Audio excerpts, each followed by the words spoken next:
ini para tapan dengan ni po desti Department of Education dan isalapi ni managwahagi ni maalok ARA Capital Improvement Project from the ARA grant. Wahasya plano ni Departamento ng Edukasyon para mausa este na salapi. Jagwahalo ko'y tempo ni man ma-autorizat para tagasta. Da pago na taluani para ta panmanaino ni manutsita pago ni este siya na tarea no para este mamayla na sakan. Good afternoon, ladies and gentlemen. Well, welcome to this status update by the Guam Department of Education on the ARA Capital Improvement Projects and the grant that was made available for the purpose of improving our schools through the ARA grant. As we all know, the ARA grant was allowed to be reprogrammed with the approval of the U.S. Department of Education, which extended the opportunity to expend the funds for the purposes that were originally included in the ARA grant and were subject to the same conditions for the expenditures of those funds, and if I'm not mistaken, with the same timeline requirements. We've asked individuals that are working on these projects to please join us this afternoon, and letters and emails were sent out to each of the individuals. We sent the letters to, of course, the Guam Department of Education and anyone on their staff that has been involved in the planning and expenditure and execution of the ARA grant projects.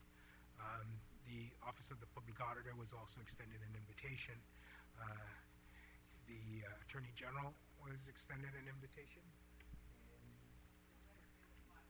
Okay. And yes. And of course, all of the members of the 31st Guam Legislature were also notified of this hearing. I want to thank Speaker Wampat, who's the Oversight Chair of the Department of Education, for joining us also this afternoon.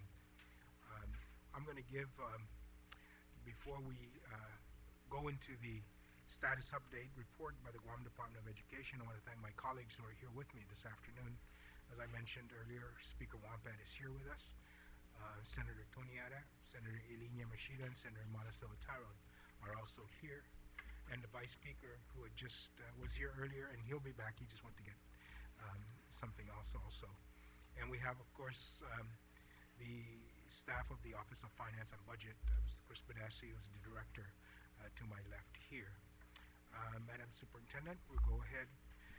Before we go to you, though, I'd like to go ahead and give an opportunity for the Chair of the Department of Education to make any opening comments that she may wish to do so at this time. Okay, all right. So thank you very much, Madam Superintendent. Please begin by identifying yourself and members of the individuals who are working with the Guam Department of Education on these projects, who are here to join you and provide input into the status of the reports, and ask you to begin. Thank you for the invitation to come before you and talk a little bit about the status of our CIP projects.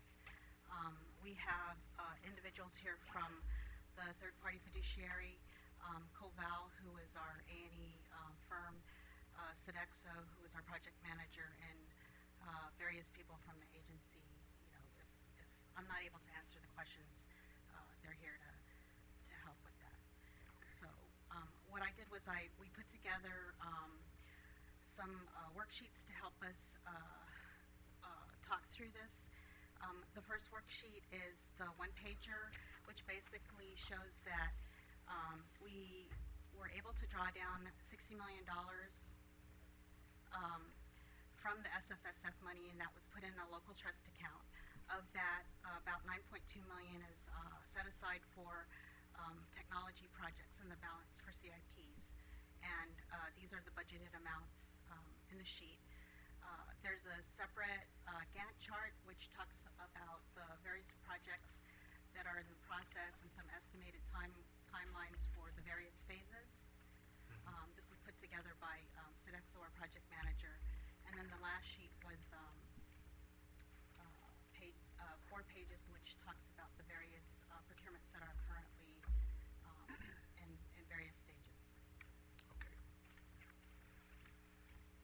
So basically, we have what we've done with the SFSF money for the CIP projects is we have contracts with an A&E firm who will be putting together the specs related to the different projects. We have Sodexo, who's our project manager, that helps us move the projects forward, and then we've broken out the projects in a variety of sections. We have the Southern High Fine Arts Center, the Southern High Gym, roofing and structural, and that's across all DOE schools that are not leased. Windows, doors, and miscellaneous, fire alarm, PA systems, electrical, HVAC, which is ACs, plumbing, and that's basically how the CIPs are broken up. Okay. We have issued our roofing IFBs. All, unfortunately, are under protest at the moment, and we're working through that. We have also issued our electrical and fire alarms, and we're in the process of I believe we issued an intent to award, and we're in the process of packaging those documents to be reviewed by our legal counsel, and any others are included on the list of pending procurements. Okay, is the Sodexo representative here? Maybe we should have her come forward, as well as the COBAO, you said? Yes. Why don't we have them come forward?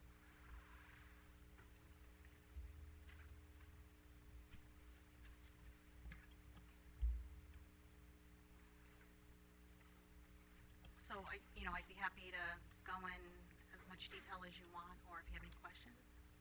Okay.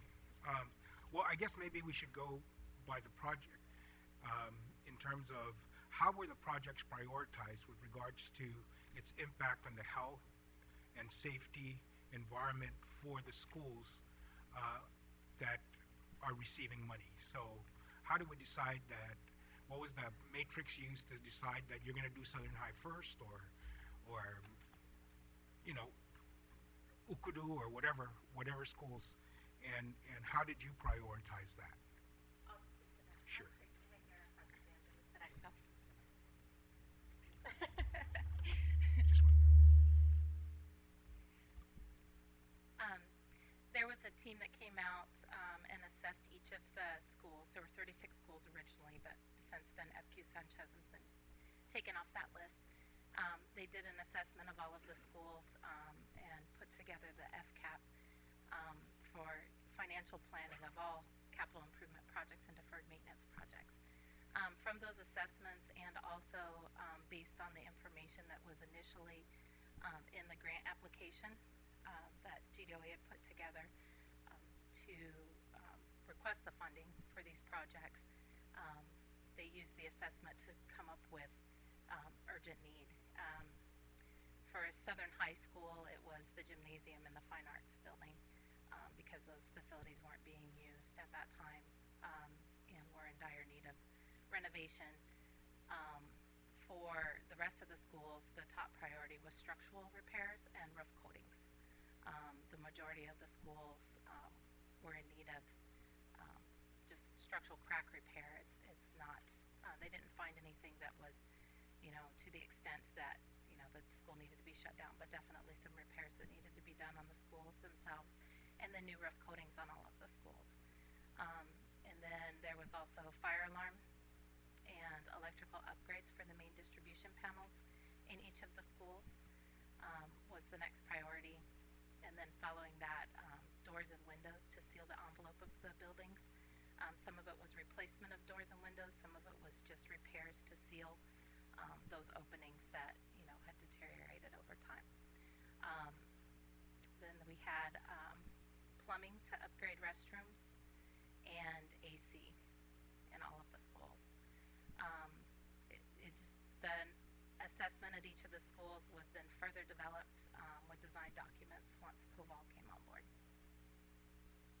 to determine the full scope of each project. So when will the initial assessment? January of 2010. January. Yes. December. December of 2010. Sorry. January of 2010.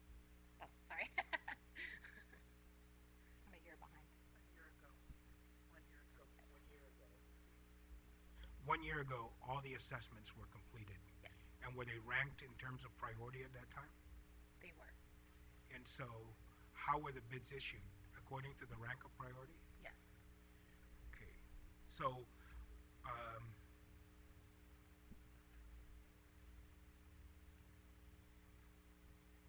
and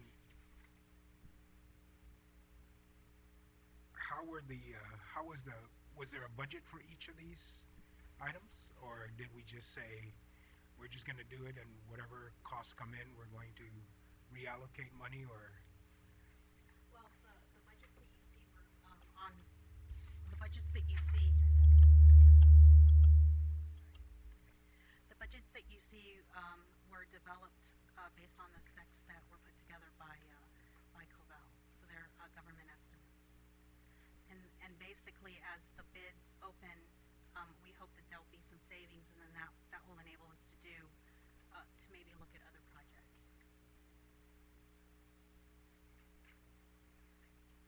So for instance, once all the roofings are, contracted out, if we see any savings in that, we can push those dollars down.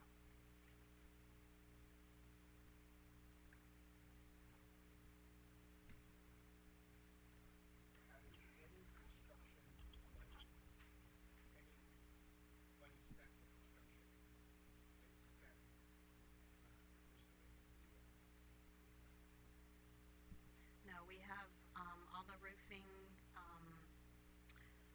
IFBs are under protest right now, and the, Southern Gym is also under protest.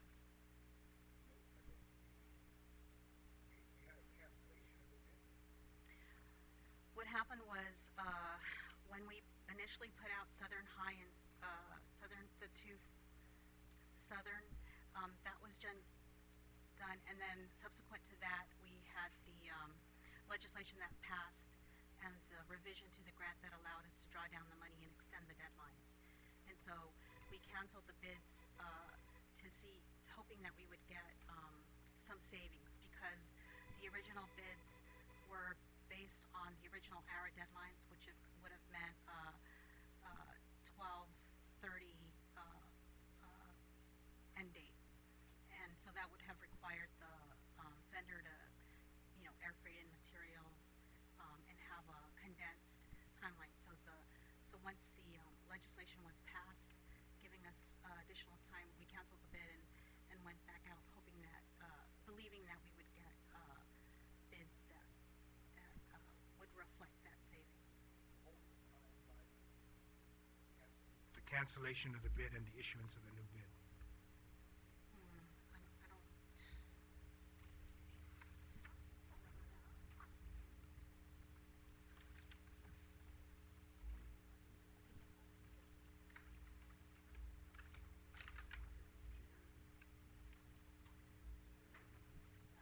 We issued a notice of bid cancellation You know- October 13th, and then reissued November 8th. And reissued November 8th. Did anything change in the specs at all? I believe the only thing that changed was the, length of time, to So you, complete the project. so you just changed the completion date?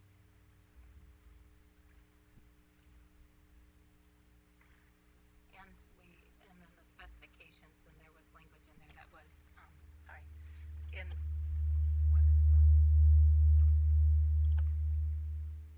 the specifications, there was language that was specific to ARA funding that we had to revise and take out of the specifications. There were original Buy USA, Davis-Bacon requirements in the ARA, IFB that didn't have to come over into the revised IFB.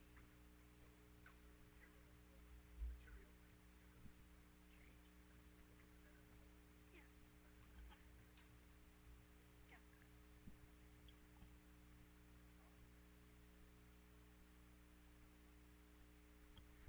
When do you, and the basis for the protest then, is that the same situation with your roofing bids? No? roofing bids were actually issued after I believe after the legislation was passed, and so the roofing bids, we had the ARA language taken out. Okay. So the roofing bids were actually opened, and then notice to awards were issued, and then protest was made. We denied the protest, and some of them are at appeal with OPA. Okay. So there was no change in the roofing bids. There was no bid cancellation, Right. reissuance, and so That's forth. So it's just initial issuance, opened, notice to award, and then protest. Right. Okay. And then appeal, and then denial, then appeal. And then denial and then appeal. And what are we looking at in terms of the timelines on those? Maybe the public auditor on resolving these.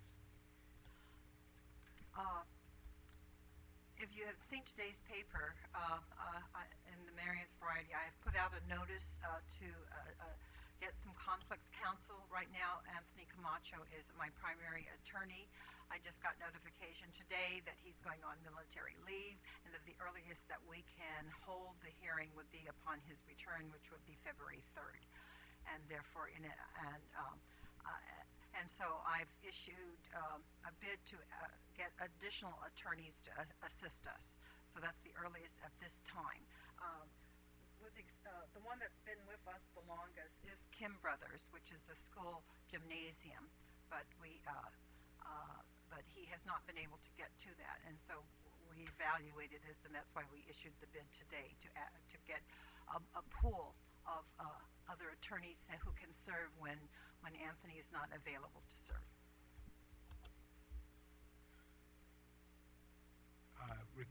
Time to respond to the pool, to the invitation? 15 days from today. 15 days from today.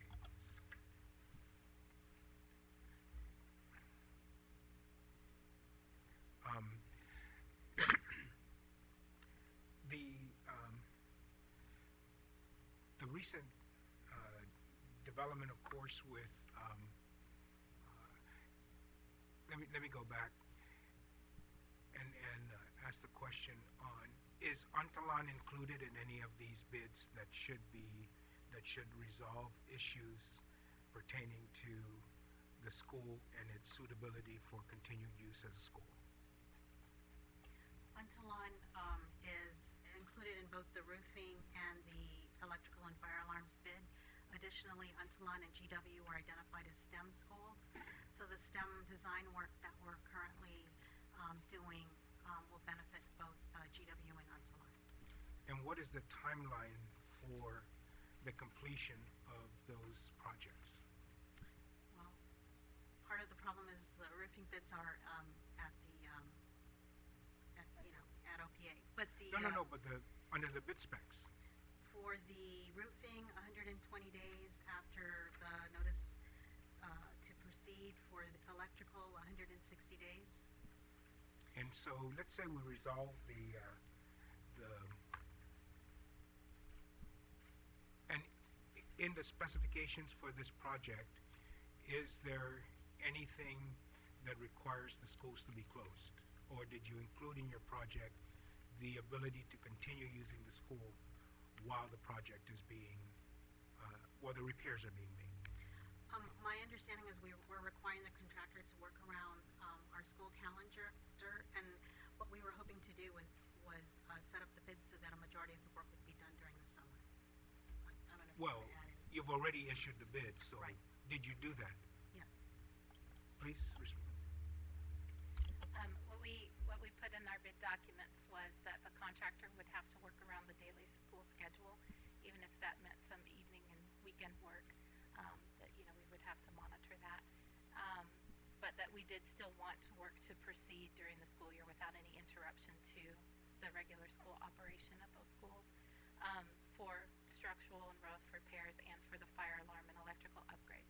The STEM work, we are waiting until summer to start construction, and we can do that construction during the 2-month time period that the school is closed over the summer and have it complete by the time school starts in August. And that's because we're doing, 2 full wings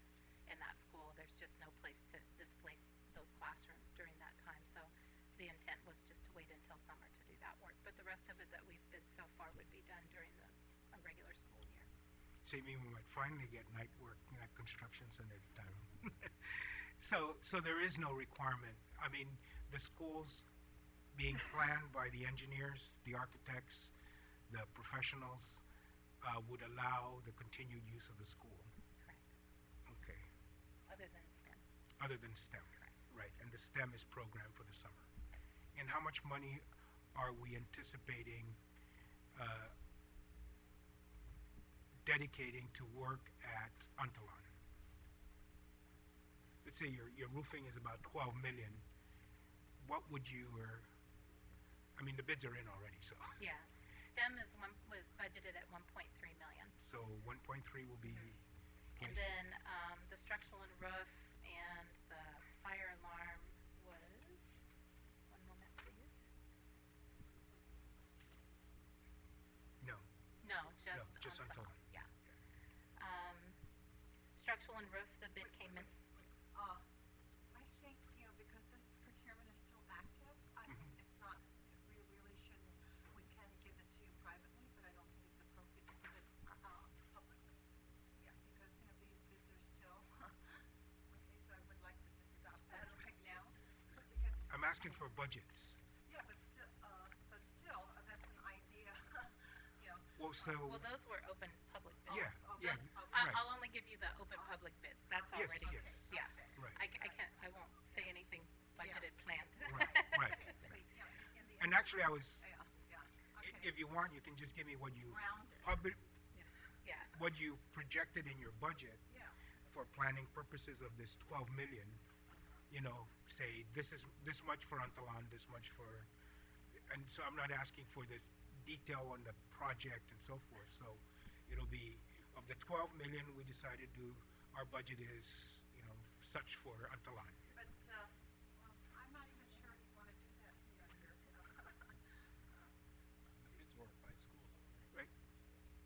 Right? They were broken out by packages, and then each school is identified in the package, and they have to bid a separate line item for each school. I see. So, So I think, So how do we appropriate money for projects? I mean, well, we have a budget set aside. right. yeah, I mean, from a planning purposes, you do have, and then, is it within your budget, then you feel the bid is reasonable. If it's way above your budget or way below your budget, then you want to go back and look at your budget to see what did you do, compared to, I mean, we were dealing with a case just on point on that, that was significantly below the budget. The end result was that the bond the contractor Could not get it bought. was bonded. The bond was how shall I say, utilized, and the bid is going to come in twice the amount. So I would not want to publicly announce what even the budget is, Senator. I think that would not be in the best interest of the government. I think privately, if you want to do that, then I think, and I think you even expressed that concern earlier. Mr. Attorney General, you want to chime in on that? I mean, it's kind of like the same thing when the legislature decides to appropriate $4 million to pave this road. I mean, they already know that's our budget. Sure, okay. But I don't think everybody knew what this was Yeah. appropriated for. The way the budgets were put together for these CIP projects was structural and roof as a whole. Okay. And then once we had designed, then Coval provided an engineer's estimate per school. Right. So we did as a whole, this is what we're budgeting for structural and roof across 36 schools, which is now 35. And then once we identified, what we could do with the funding, then the engineers came up with an engineer's estimate. So with the ones that have already been bid, we can tell you actual dollar amounts, per school. Sure, okay. Yes. All right, so why don't you give us the bid Yes, but amounts? the ones that are still under, no. Yeah, Right, the bid amount, okay. yeah. Yeah, So for structural and roof, Okay. $355,000 for structural and roof repairs in Ocelon okay, was the low bid amount, and that is being protested okay. as one of the packages. And for electrical, 57,000, and for fire alarm, 78,000. So those are the only projects right now that we've done public bids, open to public bids. Okay, but there are other work that is being slated for There's those schools? the STEM design, which we have not bid that yet. And then there's also,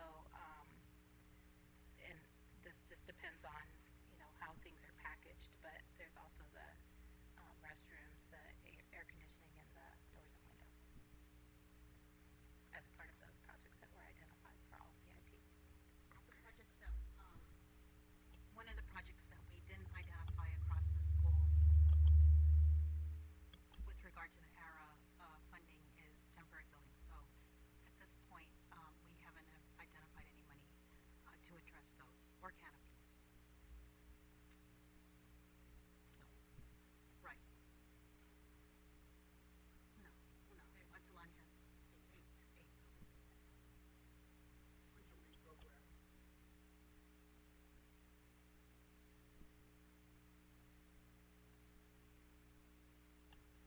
You look like you're addressing me, Senator. Hafaday. It's a pleasure to be here. From the standpoint of the third party, our belief is that there is the superintendent's within her jurisdiction the ability to choose which are her top priorities. And if those were to change as we go through the year, we anticipate some of those. But just as long as we're in the general context of the way things were brought through the U.S. Department of Education grant application, that's all we look for. Our role is rather minimum at this level. We are a signator on the checking account that represents the fund set aside. Other than that, we're not playing an active role, other than saying that when the funds are ready for distribution, they are still in general compliance with the original intent. The other thing that I would, of course, want to remind the committee is that there is a September 30th deadline for the obligation of these funds. And at that point, any unobligated funds would revert to U.S. Department of Education as one of the conditions of the approval that we received last year.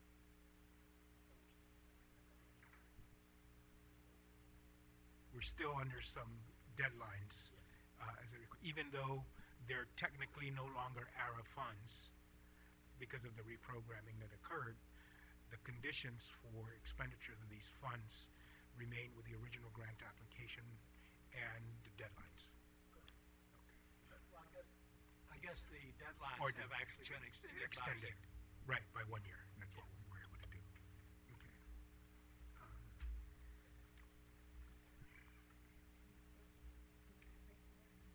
Yeah, can we still, I mean, how do we get from needing to spend 150,000, 200,000, 300,000 to let's close the school?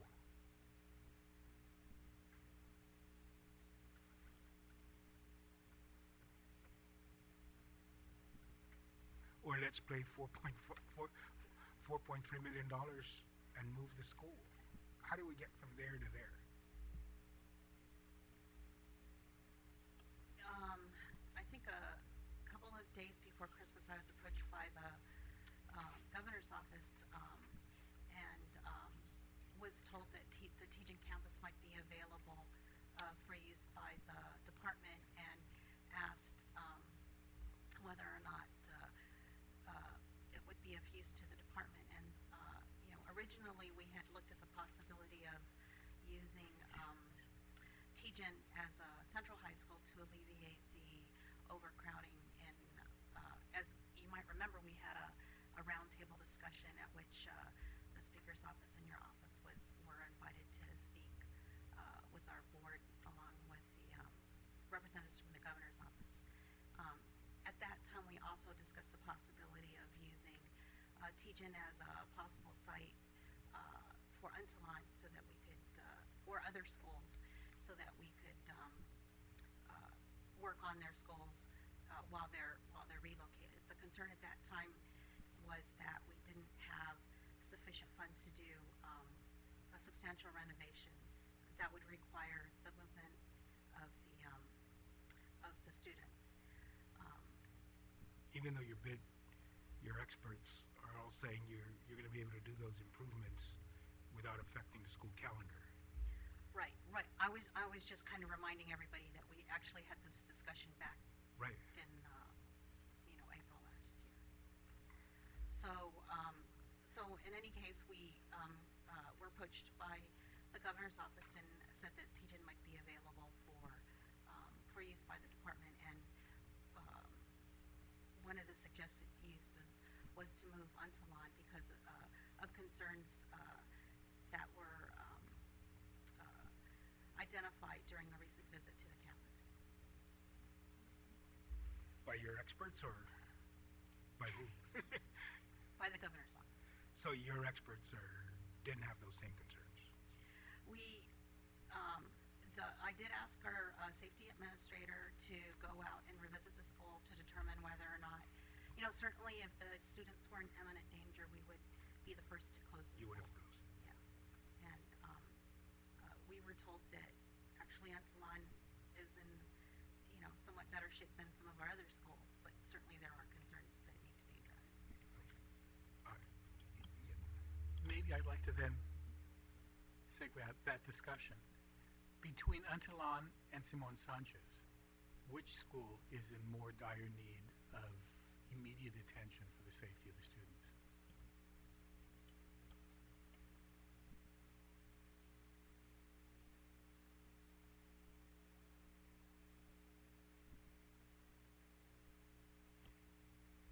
We have many schools that are old and in need of, immediate attention. And so what we're trying to do with our ARA money is spread it out as much as we can to address, the more immediate problems. And that's one of the reasons we wanted to look at structural repairs and roofing first, because many of our schools, like Sanchez, have leaks. The health and where it's affecting the health and safety of the students. So if your experts in their assessment of it, and now we're even getting, a little bit more into it from the facilities capital plan to now prioritizing the projects so that we can ensure the health and safety of the students, where would you, are we on track to address those schools that will result in alleviating the health and safety risks? And are we doing that according to some kind of risk assessment model? So the immediate concern were the leaks and structural repairs that were needed in the schools, and that was, what we're working on. And then the next was the electrical upgrades and the fire alarms. The southern gym was looked at because, a gym is required at every secondary school, and so we wanted to get, the gym had been offline for a number of years, and we wanted to make sure that the Southern High students had a gym that they could use.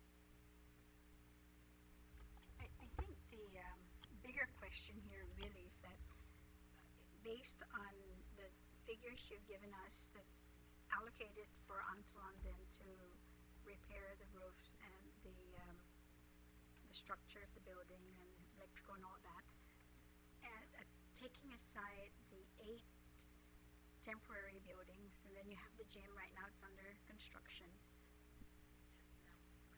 You're right. So then I'm wondering now is that the use of the monies that you have here, whether it's inadequate right now, let's say if you close the school, move the students, go in and use the existing monies you have for it to actually do exactly what it is that you want to do for the school. So we're thinking of the cost here is at $4.9 million.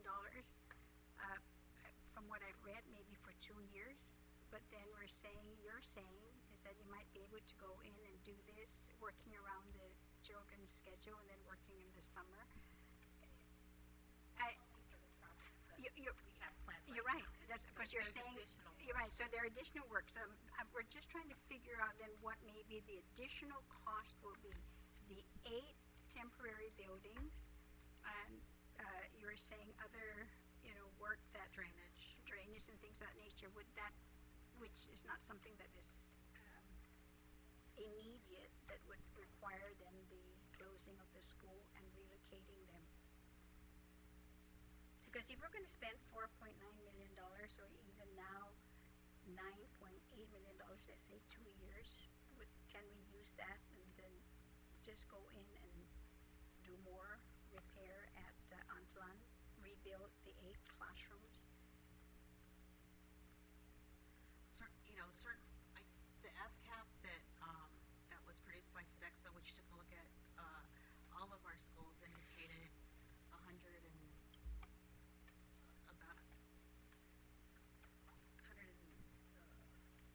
million. So certainly any additional money that DOE could get to put into the facilities would be appreciated. So what would the total cost be for Antlan?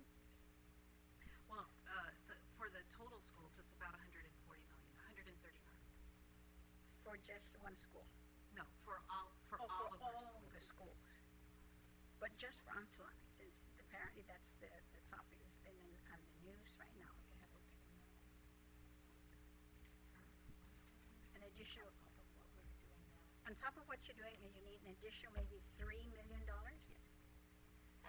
That was just what was assessed as deferred maintenance, what needed to be done as far as deferred maintenance and some capital improvement. That, over, the course of time, but the majority of that was identified as, things that should probably be done in the next year or two. Does that include the 8 temporary classrooms? No, that does not include the 8 temporary classrooms. That was just an assessment of the permanent structure. Can we request, Mr. Chairman, if you can, is to request then what would the additional cost be, just, for the school, let's say, to go in and rebuild the 8 classrooms, to do, like you said, the drainage, and others, and give us that figure. We're just trying to see whether would that be a lot less than, $9.8 million over 2 years. Actually, this year, Or more? if it gets exercised, it'll be about $7 million this year, because it includes $3.2 million for collateral equipment. So it's the lease plus the collateral equipment. So just for this year, for expenditure for Antlan as a temporary would be $8 million itself as a requirement. And then by 2013, the new contract requires the governor to determine whether or not he's going to buy it for $43 million. And the total cost, if we bought it then, would be $43 million at 7.19% that they had in the contract. At 25 years, it'd be $125 million for one school.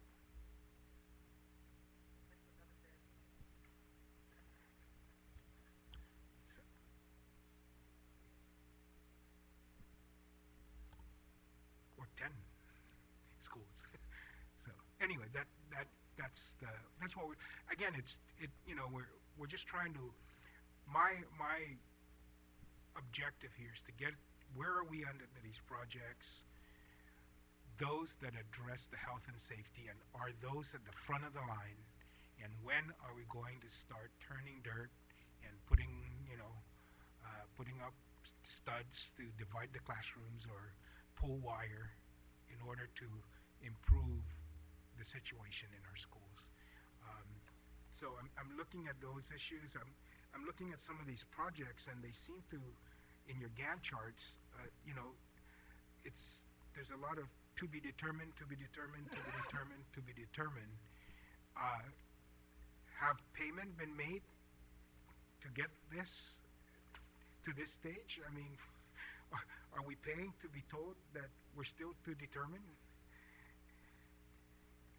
Are we paying our consultants to tell us, wait? Those projects that say to be determined, that's the restrooms, the doors and windows, and the air conditioning. Those were at the bottom of the list of projects that needed to be completed. We started design on those projects and then put design on hold while we were doing the contract amendment for it. And basically what we want to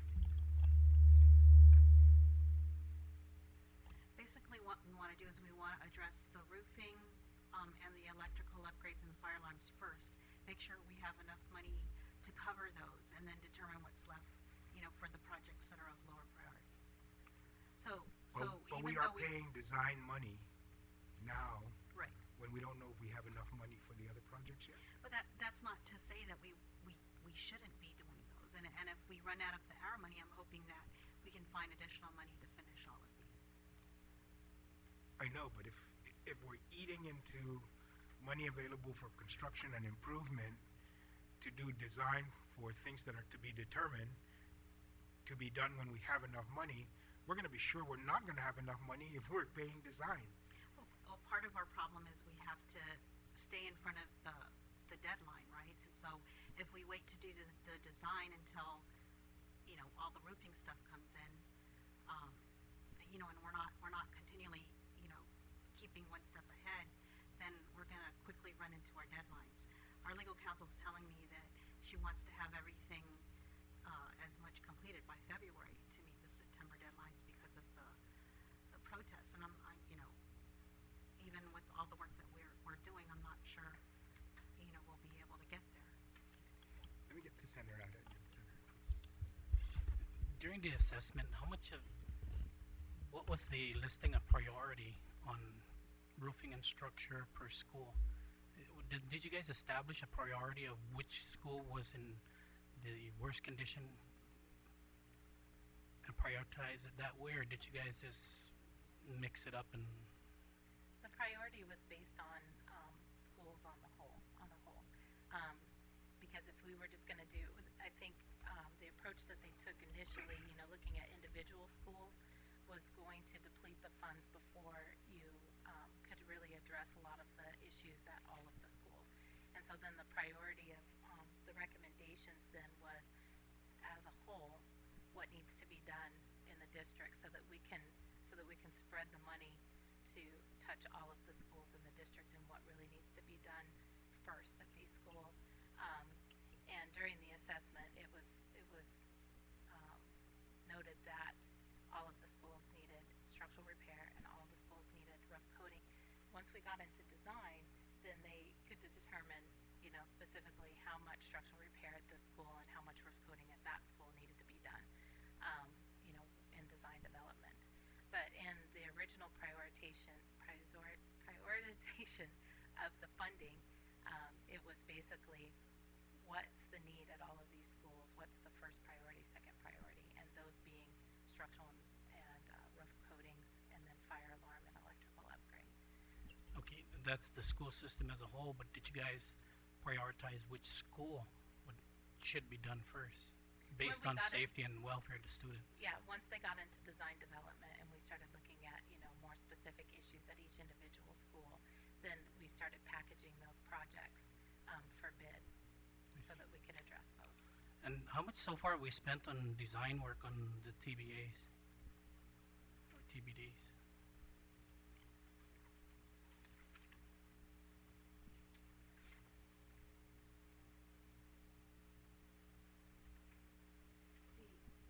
If you look at the one pager, it breaks out the cost, and so there's total expenditures are 1.3. So far for design work. Right.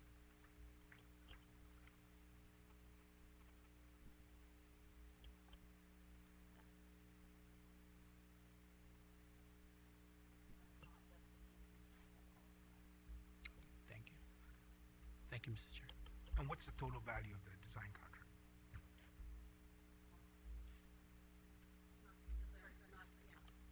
There's a total of 4.05. STEM CIP? A&E. Oh, okay.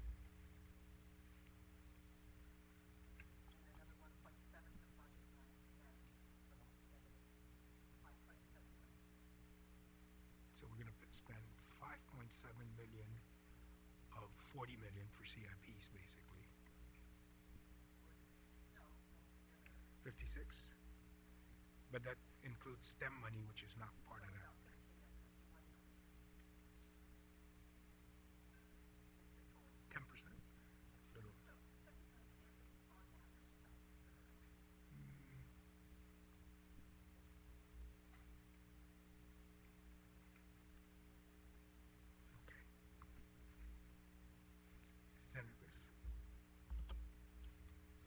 Can I take us back just a little? when were you contracted to do the study or to prepare this study for the use of these funds?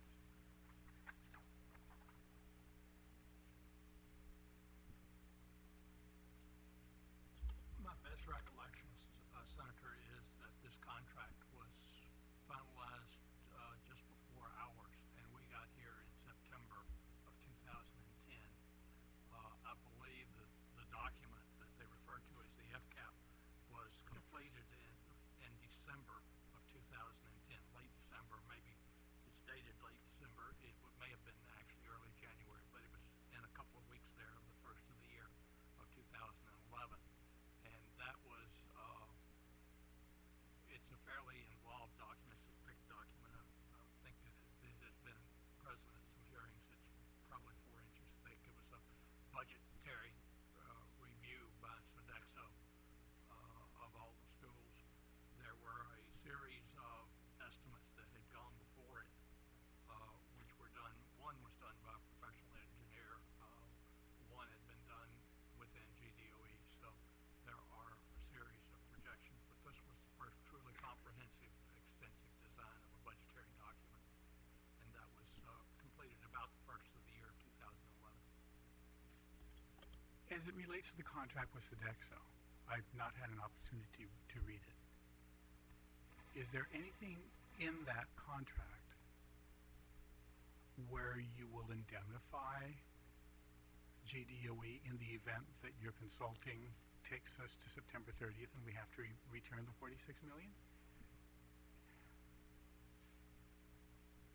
See, I'm trying to figure, I mean, you know, for doctors and for lawyers, we have malpractice. If we screw up, we don't file things on time and things fall through, somebody has to pay for it.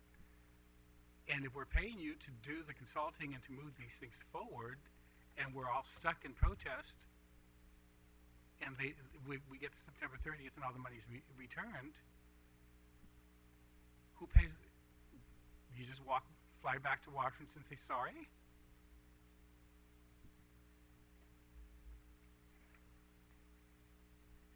Is there anything in there to protect us?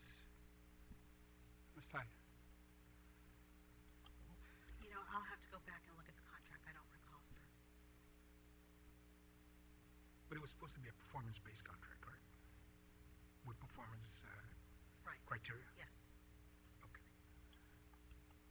Have those performance criteria been measured against the final product to the final payments? Are those being matrixed out and checked off? We have a quarterly report. At that time, we were required to, those are actually put on our website. Other than that, we have weekly meetings with both Sodexo and Coval and our CIP staff to measure the progress of where we're at. They have met the conditions of those performance requirements. Yes. Positive? We meet weekly to determine the progress. Then let me ask another basic question. With all the people that you have downtown, including these consultants, how many of them are certified in procurement, GovGuam procurement practices? Certified, and I didn't realize there was a certification. No, I understand, because I've asked GCC, they're supposed to start a program, and they sent me a notice a few months ago that they were thinking about doing a class, and they were hoping for some people. I know Mary gave the notice to the chief of staff, so I'm just wondering how many of those of you in the executive branch have said to Mary, I'm interested in doing this. I have actually asked both President Underwood and Mary Okada to consider developing a procurement class. Our third party, has provided several of those. I've also asked GPA if it's possible for us to be included in the procurement training that they were developing, but they said that was very specialized. So, if GCC puts something together, we would certainly try to find the money to to send our people to the classes. As the speaker and I were looking at, I mean, this thing is all mired down in procurement protests, and I'm just trying to figure out if there's a way that, I mean, is there any kind of bonding of our consultants to, or even our legal counsel, if they, to bond them against the malpractice in the event that their inefficiency or inaptitude results in these.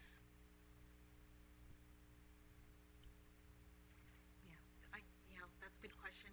I'll have to go back and look at the contracts and see if we built anything.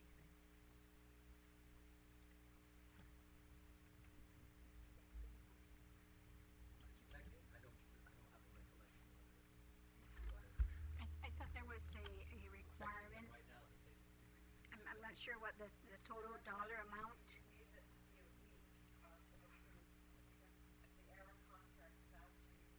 No, we're not talking about our contract. We're talking about the contract with Sodexo or. You're right. So then, So then I'm wondering then, is that?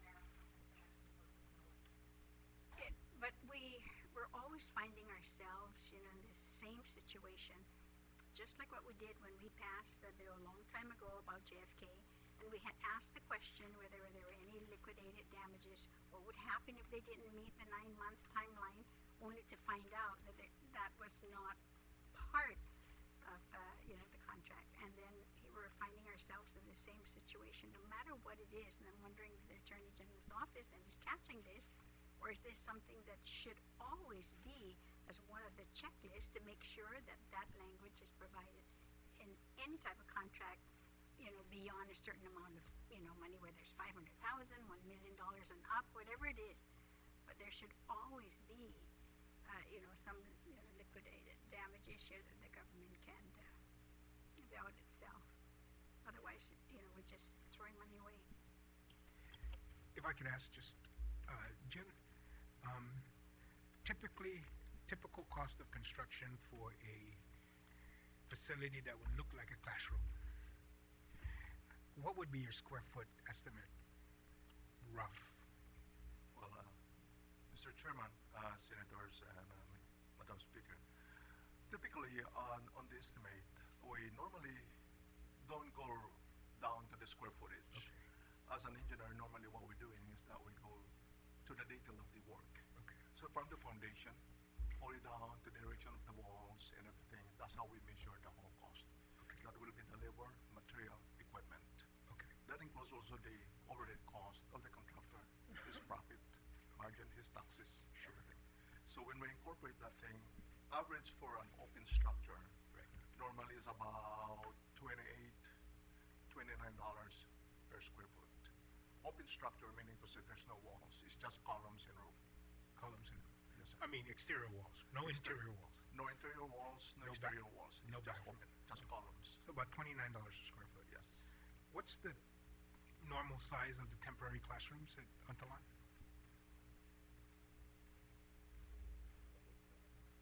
28 by 34. Okay. I think you'll see where I'm going. And there's 8 of them. Okay. All right. Tell me when I asked you, when we do these billings, who signs off on the performance?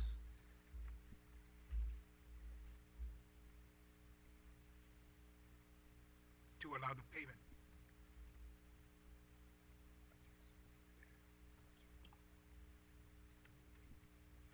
You're talking about Coval and Sodexo? Or Um, are you talking about the construction? No, the assessment and all of that, the Sodexo contract. For the A&E work, we have, Sodexo takes a look at it, and we have a CIP team. Okay. And then for Sodexo, we have a CIP team that looks at it. Okay.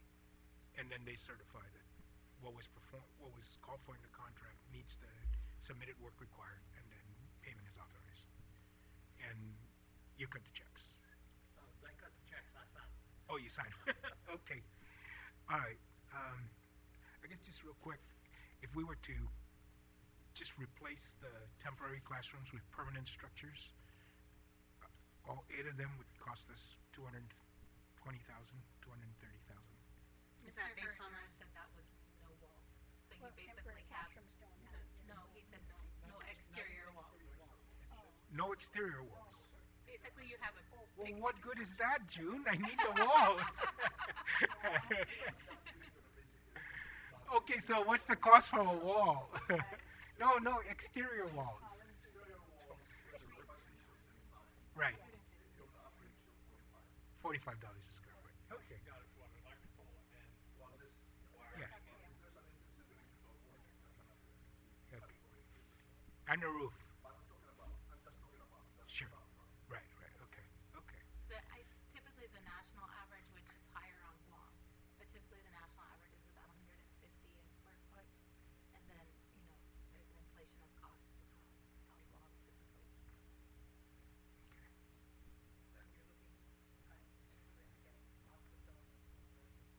Yeah, just, or at least replacing the, why make repairs to the temporary classrooms is what I'm trying to kind of do an assessment. And the other thing is why, Yeah. temporary is going to be cheaper to build. Right, and they're saying that they can do it around the school calendar. That's the most important thing is. The temporary buildings we haven't. No. Right, I know, that, I understand We that. haven't addressed those. Right, yeah, so, okay.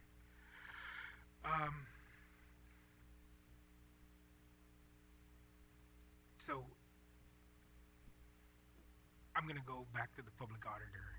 You've issued your request for conflicts council proposals February, 15 days from today.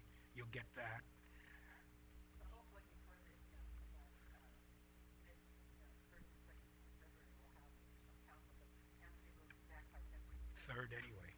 So if you don't, But the point is, for these to all be timely, Yeah. for him to work on all 5 of them would be not so timely, so I'm thinking of trying to divide the work, okay, so that you can resolve that. so that we can resolve it. So possible, no, okay. I just want to say for the record, this notion that there's so many protests. There really hasn't been that many this year is unusual, okay? This year is unusual in that we have 5 protests all at the last minute. When you look at our record, we've been averaging less than 12 a year. So, and a lot of people have this, and the biggest one was JFK, and that was handled very timely. So this notion that vendors bid frivolously or unnecessary, I really want to dispel that. All the protests that we have looked at have really been for a valid cause. And let's not give these vendors a bad rap because they're protesting, because that is their right to do. And why there are so many, I've yet to look at any of the files on this, but I'm curious too as to what was the rationale for it, because this is quite unusual. One vendor, though, the way our plan of action for one of them is 3 of the protests all referred to the structural repairs and roof coating. And so even though this looked like 3, these were 3 separate bids, which we will handle all concurrently at the same time. So, I just want to dispel this notion that vendors are doing this, and causing delay. I think part of it is problematic at the entity level. But if we had all the time in the world and we weren't facing the September 30th deadline, I would have no problem with the process of going through these. But we have a September 30th deadline. If we don't address these roofing issues, 12 million goes back. I want to assure you we will address it. Okay. I want to assure you we're going to ask you again real soon. So, any other comments, questions? Thank you, Speaker Ben. Thank you all for being here. And Madam Superintendent, thank you for your attention to the issues. So what I hear is, that we really can take care of a lot of our health and safety issues at Untalon Middle. Some of the roofing and the electrical is already on the docket. That's already being planned for. That we might need another $3 million to address further repairs of the main building, right? And then we haven't talked about how much we really need for our 8 temporary buildings. But this is all very doable, and it can be addressed without moving everyone to Tejan and going that route is what I'm hearing right now. Right, okay. What I do though want to say is that have we actually thought about, are there any schools that really do need to be removed? Are there any school communities that do need to be removed from their school campuses so that their facilities are fixed? Because we all know that most of our facilities really need serious addressing, and I would think Untalan, GW, Price are really at the top right now. But if we're already saying that Untalan, we can do it while they're there, then that gives me hope to think GW and Price and FB and all these other schools really can be addressed as well without moving them out and doing double sessions somewhere like what we did at JFK, right, and all of that. I mean, we lived through that. So, see, because I was thinking that whole Tejan project really would be a good holding facility. Maybe that's where you go in and out, and we find the monies, and we do all of that. But if I'm hearing you don't really need to move anywhere, we can do it concurrently, then whatever the government wants to do with Tejan, that's another question. But DOE doesn't need it for a holding facility. You see what I'm saying, Speaker Yeah, Ben? because if we take the $4 million for the holding facility, there's no money to fix the other school, so we're going to be holding that forever at $125 million, and then we need more. That money could be poured into the schools. So I just want to know, does that make sense then that we really don't need to go to another facility? We can rebuild Untalan Middle there. We will need another $3 million plus some more for our eight temporary buildings. So we will need some more money, but we will not have to relocate. I mean, that's just so much work. I mean, you know that. That is just so much work to move a school campus. And so I'm just wondering if that just is a better idea to come up with that kind of plan. I guess half of that plan is already in place because some of the repairs are already being programmed and required in the bid for the contractor to work around the school calendar. The 8 temporary classrooms at $100 is $761,000. At $150, $1.1 million would address those issues. And I think that, I don't know that $3 million was needed for the main campus. Was that? That was the main campus. Okay. So, for 1 year's rent, we could have a rehabilitated school versus a repaired school, and there's a big difference. And Speaker Ben, if I may add, and then the other cost there is the fact that we're moving from a contained, controlled campus to a very wide open campus, and our middle schoolers and the teachers really will have to adapt to that whole scenario. And so that's other kind. I know you've asked for more personnel. I mean, it's going to have to happen, right? So I'm just saying those are other costs on top of that. Right. How many classrooms are at Untalan? 72 classrooms. How many classrooms are at the new facility? The thing about the Untalan classrooms is they're actually sharing classrooms, and so one of the things I think that the teachers were looking forward to is if they moved, is that they wouldn't have to share classrooms. So they would. I think there was a I don't remember off the top of my head what the additional classrooms were that they would be using, but there would probably be 2 buildings that they would not have to use at Tejan if they moved to Untalan. 2 buildings. Right. That we would still pay rent on. That we were considering some other uses for. Like you guys moving there? Well, perhaps. Well, I know that the charter school is looking for a home, and they did put in their a request to move to Tejan. We don't have space for an LRC now, so that was kind of one of the things that we were looking at if we, had the opportunity to use that. And we have our Chamorro Studies program occupying Agata, which I'm sure the Agata school would prefer to have those turned into classrooms. How many students are at Untalan? About 1,200. About 12. Okay. And JFK, when they were there, was it 16? They're over 2,000. When JFK was there? 2,100. Okay. What about Speaker? the other possibility? Because I heard that they were was some discussion when you were looking at all of the schools and looking at possibly redistricting and possibly even consolidating and possibly even closing, that, you know, the population's all moved up north and they're emptying out our schools now in the south, that to redistrict and fill up some of these schools as you go then and repair some of these other existing schools. Where are you or the board on that? There was a committee put together of school administrators to take a look at the attendance. We want to take a look at any overcrowding so that we can, if there is a need to reset attendance areas, that's done sooner than later. And so that report has been prepared, and we're trying to get a working session with the board to take a look at that. Additionally, we have looked at the possibility of closing schools if we, as part of the 15% reserve, in case that goes into place. Well, I guess it's in place, but that was one of the things we looked at in terms of saving money, the possibility of consolidating some of the schools. But how about right now, thinking, you know, about what's happening with Antolon or any other school, of course, where we want to go and repair, so that we fill up all the other schools temporarily. It's not, you know, going to be a permanent situation, and then, you know, vacate, you know, children from a school, go in there and do all the repairs as quickly as possible. We haven't looked at that as a possible solution, but certainly that's something that we can look at. As we developed the plans for renovation, the idea was to work around the school day and to use the summer as much as we could.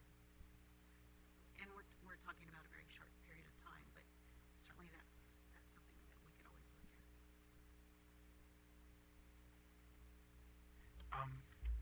Have the 15% reserve been lifted? No. So does it make sense to take $8 million and give it to Cortec and withhold $30 million from you guys? You're going to end up paying for that, I guess. So, GW was supposed to receive.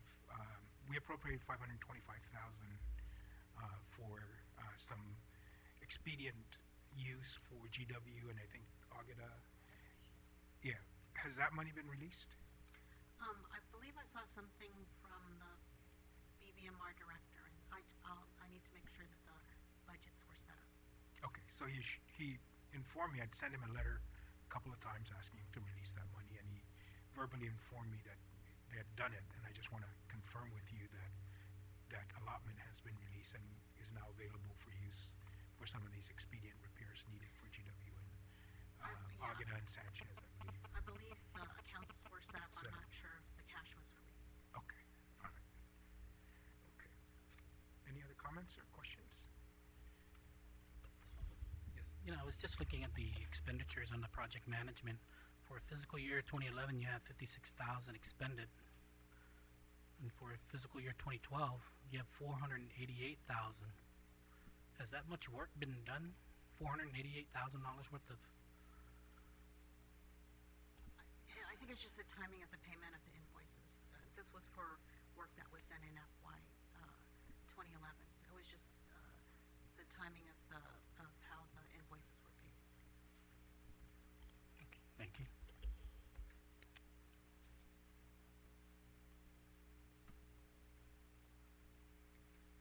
So, If I can go back to what originally, at least the discussion about possibly moving Antolon to Teton, and they're looking at possibly maybe 2 years or whenever we find the money to be able to build, you know, a school at $100 and some million. What would happen to the STEM monies now where you're unable to do that at the original, you know, school facility if they're temporarily at Teton, and you know that it terminates then at least, or must be all allocated by September? How are you going to resolve that issue? And that's a good question. I know that the teachers at Antolon are very excited about the upgrades we're making to the STEM classrooms, and they wanted assurance that any plans, whether it's renovation or rebuilding of Antolon include the upgrade of the STEM classrooms. That's something that we would, try to incorporate into whatever plans there were for Antolon.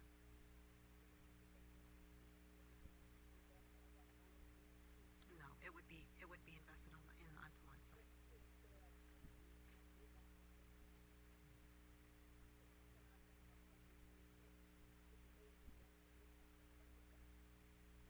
Right, and so that's one of the concerns, how do we leverage the money we have to make sure it gets invested, within the timelines?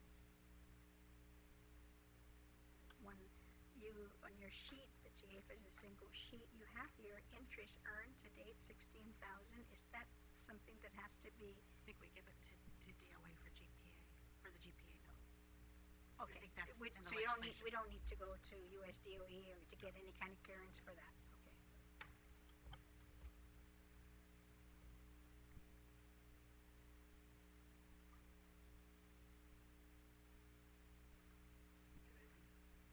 Interpret this for me? The project management, has it all been spent?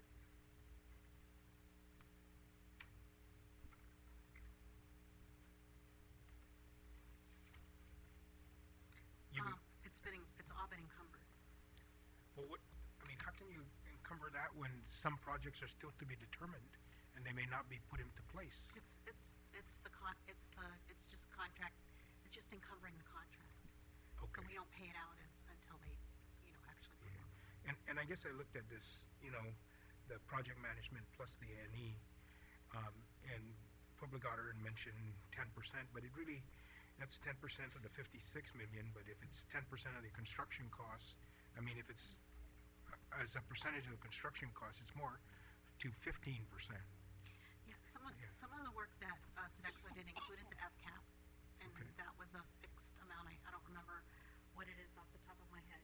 And the other service that Sodexo is providing for us is improvement of our maintenance department. So they are providing some, besides the CIP project management, they're also helping us improve our maintenance division As part of the FCAP contract.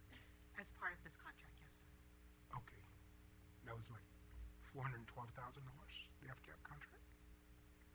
A little bit more. How much was the FCAP? Yeah. 400, That sounds about right. Yeah. about $412,000? $635? No. Okay. So again, we go back. We've got projects that have been bidded out. Some are under protest. The public auditor's addressing that issue, trying to facilitate expeditious addressing of those. Some of the projects or the priority of the projects have been those that are expecting the health and safety of the students, and that the term or the requirement in the bids would be that the schools would not be required to be closed, especially in the case of Antolon, that it is part of the contract requirement that it will be worked around the school calendar, and that the students can continue to attend the school with provisions in the contract to ensure their safety while construction is going on, and that it may entail the contractor working nights or weekends or whatever, but all of that is factored into the bid documents and the cost of the contract, correct? Okay. And September 30, we must obligate all the money, and the December deadline, that does not exist on these.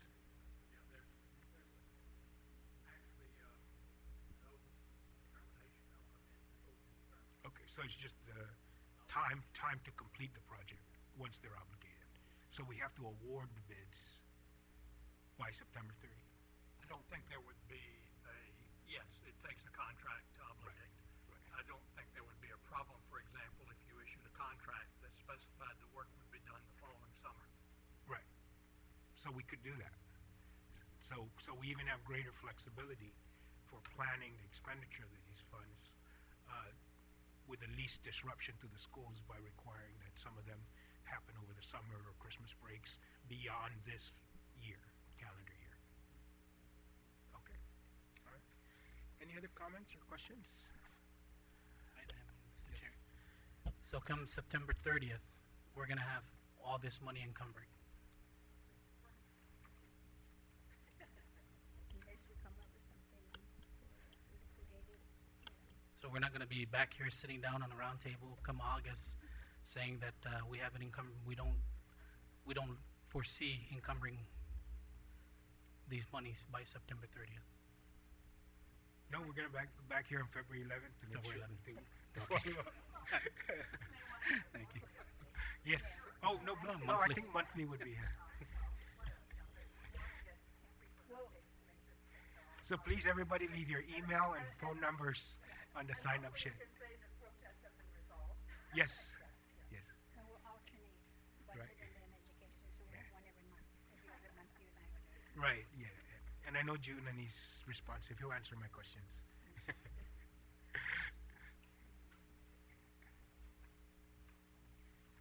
So is there, oh, Mr. Chair, welcome. Yes. Would you? Oh. All right. So you want to give me your opinion as a private citizen? Okay.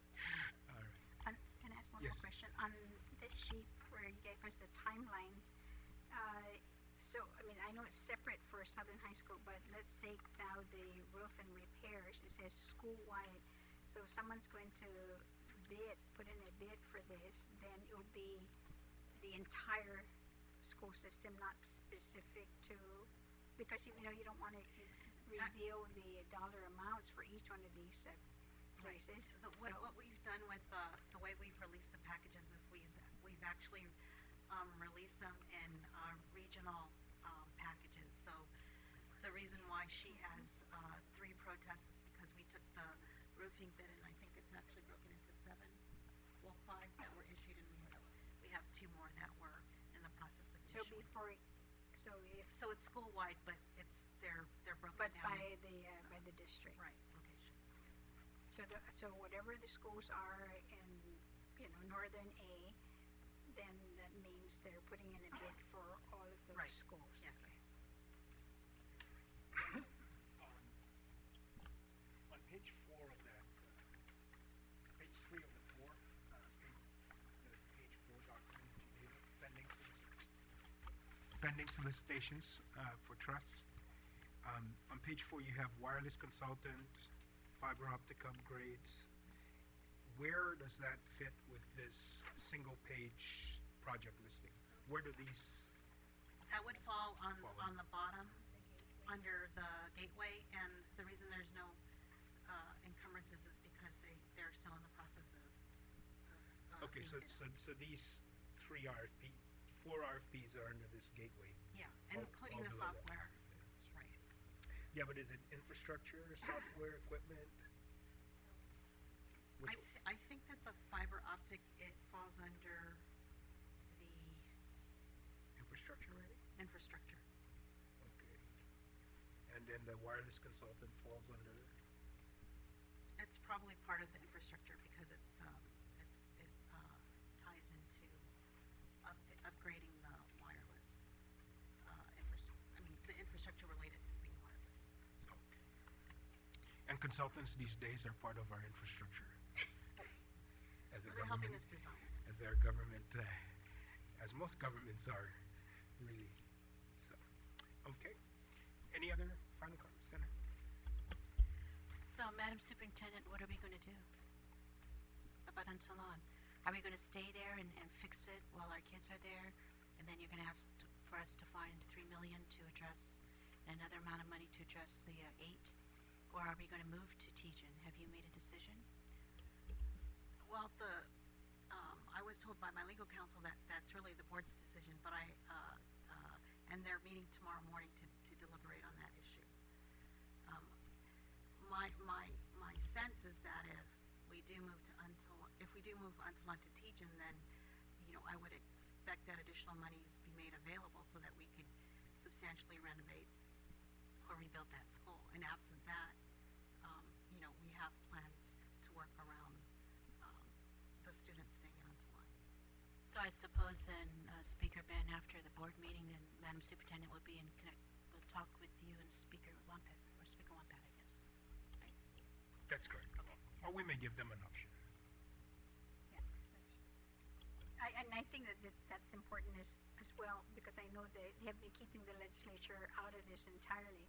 But if any form of monies are going to be used to be able to pay for the rent, whether it's tax credit, then it still has to come to the legislature. And if language is going to be placed in there as well, that it be done, at a reasonable time, that you're not going to sit there and stay there for 2 years or more until we find the money, then I would rather that it, be done through the legislature, and that this time we do have that language to make sure that the government is protected, and that, the children and the school won't languish there forever. All right. Thank you very much, Sidus Masi, everyone, for your time and cooperation this afternoon.